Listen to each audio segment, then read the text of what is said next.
Hi, welcome to Bent TV. I'm Andy. Hope you're looking forward to a night of fantastic entertainment. We are starting with a segment called In the Thick of It, hosted by Bent TV's own Sammy. Her guest is Christian Vega. He is a sex worker. And tonight we're chatting about the acceptance and visibility of sex workers over the years. See you after this.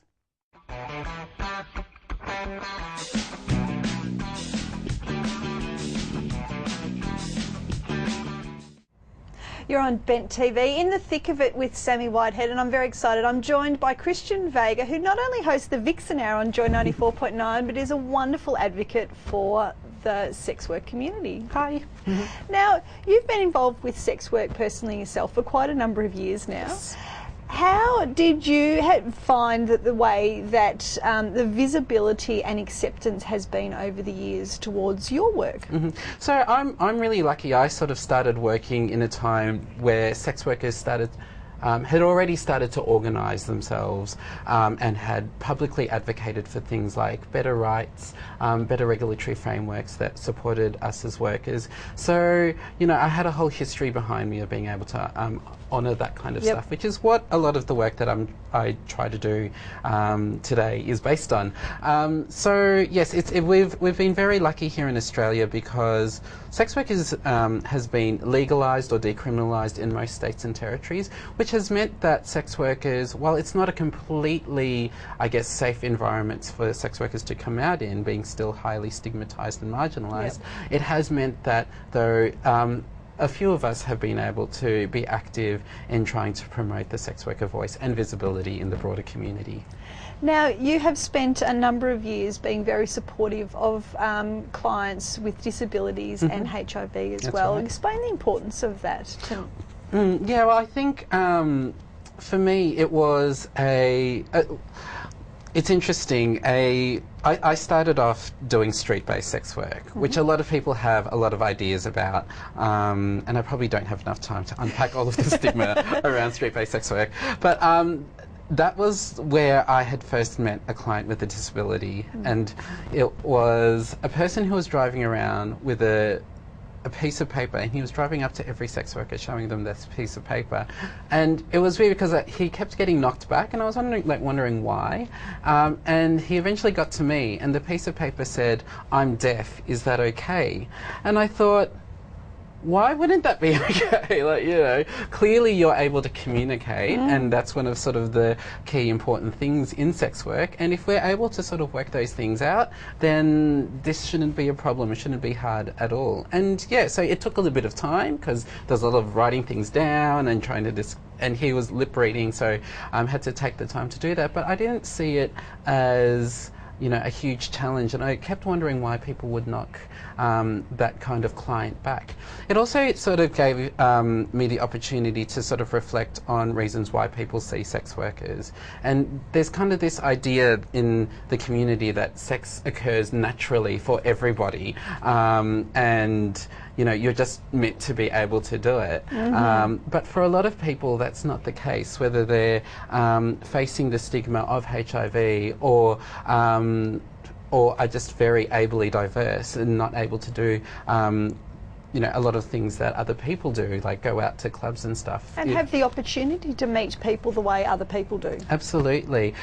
So I sort of saw it as a really important part of doing sex work, and I'd seen, you know, so many people with, you know, who are so diverse in their ability and bodies, that I thought this was, you know, it was kind of an amazing part of the work, and these people were amazing as well, and it was really nice to be a part of their story and help them sort of express themselves sexually. So yeah, no, it was a part that I really enjoyed for a really long time, just seeing those clients. I can imagine it for you being able to provide that support for them on another level. Now, something else that you have also been involved with as well is a little bit of politics.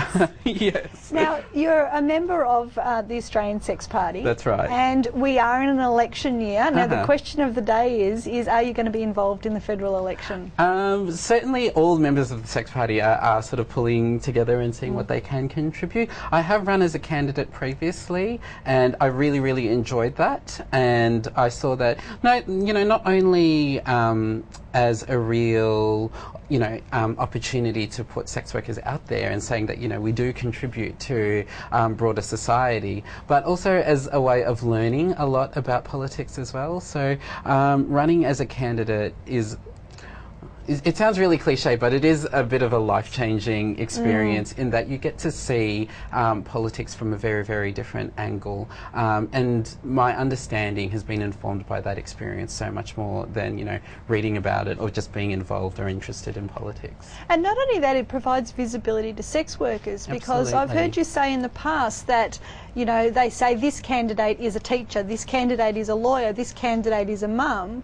Well, on your platform, it's this candidate is a sex worker. That's right, and I thought that was such an important thing to do, as far as recognising that sex workers are a part of the community, and if our government is supposed to reflect the community, then why do we have a whole bunch of lawyers doing that job? And I was like, our parliament needs to be a lot more diverse if it's to sort of reflect a lot of more of what the community wants. And so that was my sort of little way of contributing to it. It also gave me the perfect excuse, perhaps subconsciously, to come out to my mum. So previously I thought, being a sex worker, I don't need to come out, and this would be something like, why would I put my mum through that? But sort of recognising, I guess, the achievements that you can make if you are publicly out and running in a federal election and as a sex worker in a very public way. I wanted to tell my mum before she read it in the newspaper, so it sort of gave me the impetus to do that. And that's something I think that we think of within the LGBTI community, is it's part of our journey. Eventually, most of us will come out to family and friends and people around us. But as a sex worker, it's a very interesting journey for you to take, and it is a lot harder decision about the stigma that's still attached to sex work. Absolutely, yeah. So in our community, so while as a GLBTI person we see, as you say, coming out as a natural part of everyone's journey, for sex workers we still have to make a choice. We have to sort of, work out risk, and is it safe for us to do so? And part of me sort of kept thinking, it's not going to get better unless we come out. So it's a bit of a chicken and the egg situation. It has to be safe for me to come out, but also the social landscape isn't going to change unless I come out. So the sex working community does face this sort of pressure to be in the face of very immense marginalisation and stigmatisation. So we do have to work out for ourselves whether we come out and how we do that. Wonderful. Christian Vega, thank you so much for spending some time with me on Bent TV. We can catch Christian on the Vixen Hour on Joy 94.9 as well. I've been Sammy Whitehead. You've been in the thick of it on Bent TV.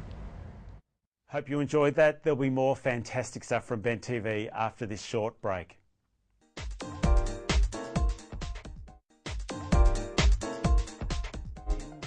Welcome back to Bent TV. We are going to do a bit of Bent TV's favourite stuff now. This is some variety from some friends of Bent TV. Enjoy it.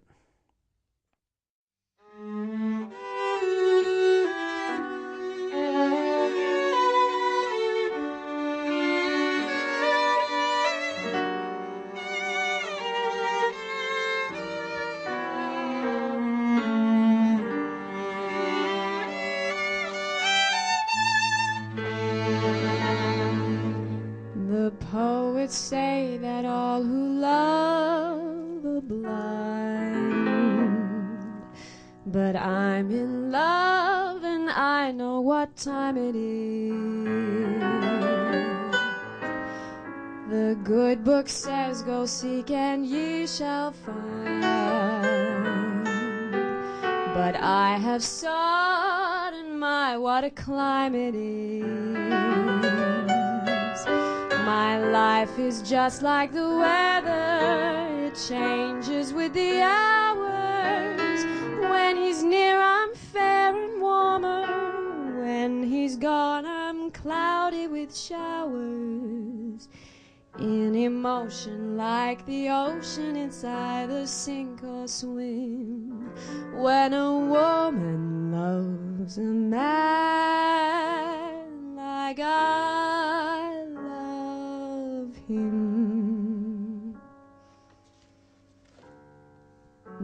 lover treats me sweet and gentle, the way he should. I got it bad, and that ain't good.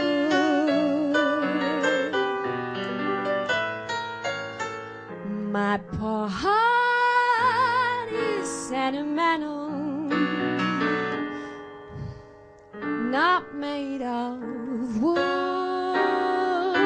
I got it bad, and that ain't good. Though folks with good intentions tell me to save my tears, I'm glad I'm mad about him. I can't live without him. Lord above me, make him love me the way he should. I got it bad, and that ain't good.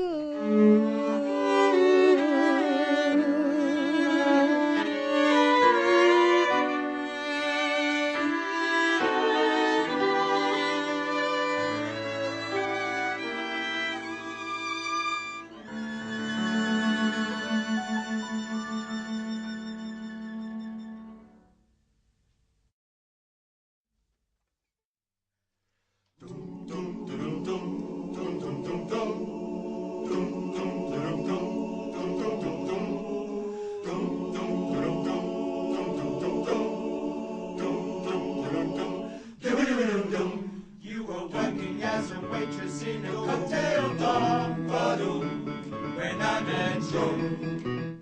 Turned you out and jerked you out and turned you around, turned you into someone new.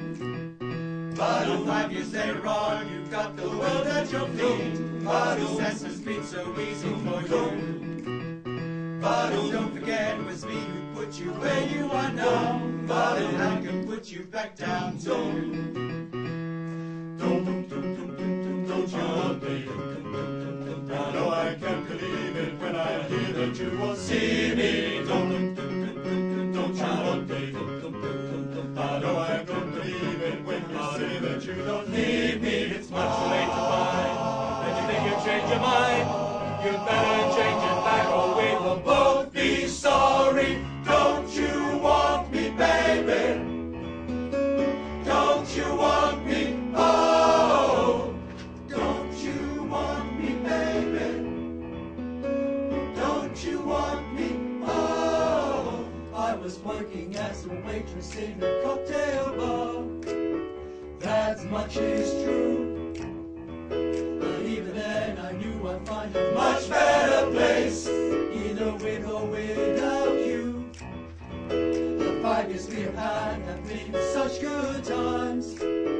I still love you.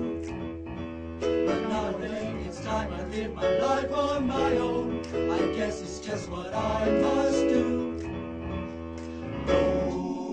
Don't you want me?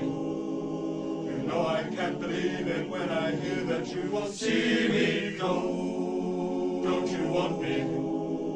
You know I don't believe it when you say that you don't need me. It's much too late to find that you think you've changed your mind.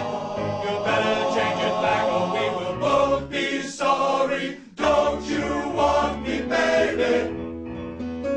Don't you want me? Oh, don't you want me, baby? Don't you want me? Oh, don't you want me, baby? Don't you want me? Oh, don't you want me, baby? Don't you want me? Oh, don't you want me, baby? Don't you want me? Oh.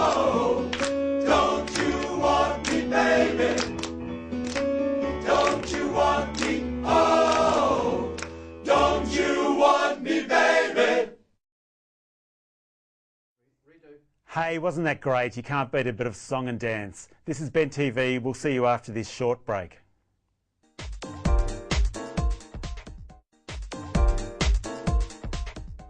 Welcome back to Ben TV. We now have Quedia, hosted by Steve. His guest tonight is Mark Clough. Mark is a visual artist, writer and gender provocateur. I wonder what the hell that is. Let's find out.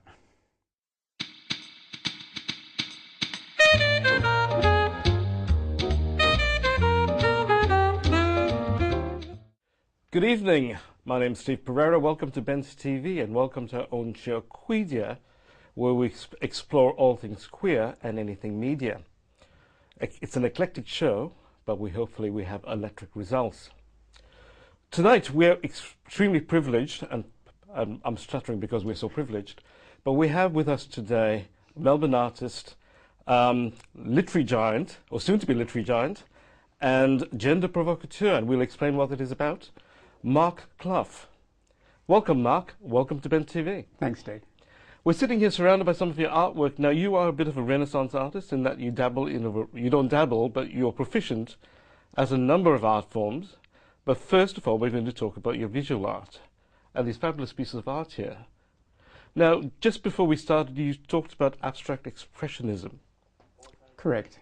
Is that how you define your art? Look, it's probably the best summary. If you think of Rothko, the colour fields from 40s and 50s in America, that would be a major influence for me. Now, with abstract expressionism and sort of work you do, what's the appeal for the artist? Is it an emotional pull? Are you looking at technique? What are you looking at? The launching pad for me is always emotional. It's a visual expression of that. It then translates into, hopefully, a conversation between the art and the viewer. And I think Mark Rothko himself described his paintings as portraits. So in that sense, they are emotional portraits.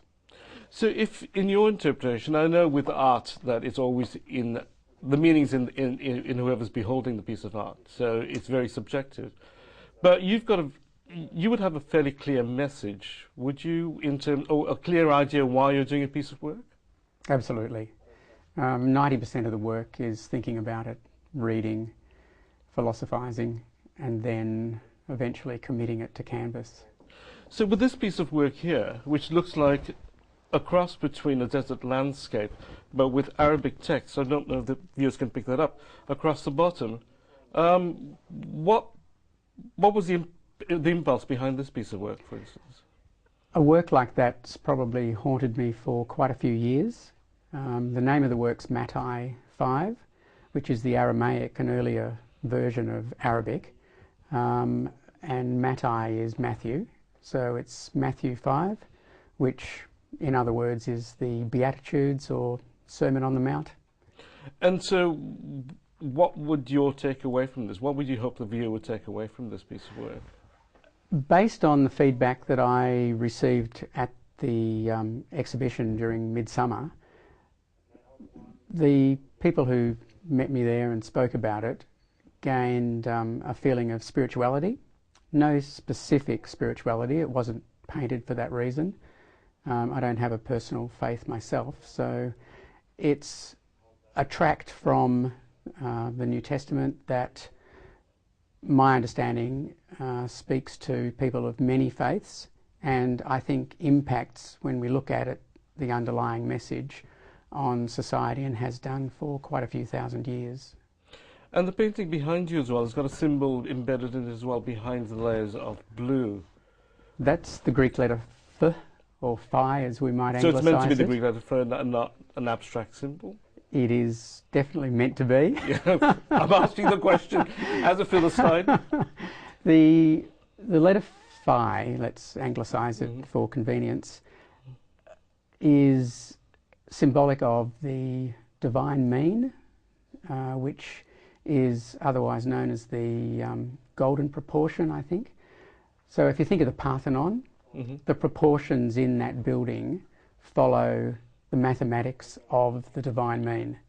The same mathematics that you will see in the swirls in a seashell, in the petals of a flower, in the dissection of our own DNA. This is fascinating. Now, one of the things we're exploring with artists that we're talking to is about the creativity impulse that fuels the work that you do. And I mentioned in my introduction to you that you're also a gender provocateur, which was my way of describing gender queer. So you also have, I don't want to say an alternative personality, but you also have another persona that is a female, Amanda. Correct. How does that fit in? Does that fit into your creative process at all? How does that, in the general jigsaw that is life, how does it all fit in? Or does Look, I can't help thinking that it plays an important part in that, albeit that I don't have to be one persona or the other. For me, the essence of genderqueer is a blending of who I personally am as an individual and being comfortable in whatever skin I happen to be in terms of that outward persona that people might see. It certainly puts me in a more creative space. So would you ascribe any part of these paintings specifically to Amanda, or does that factor in, or do you even think that way? No. No. So it's just part of a unified... I think so.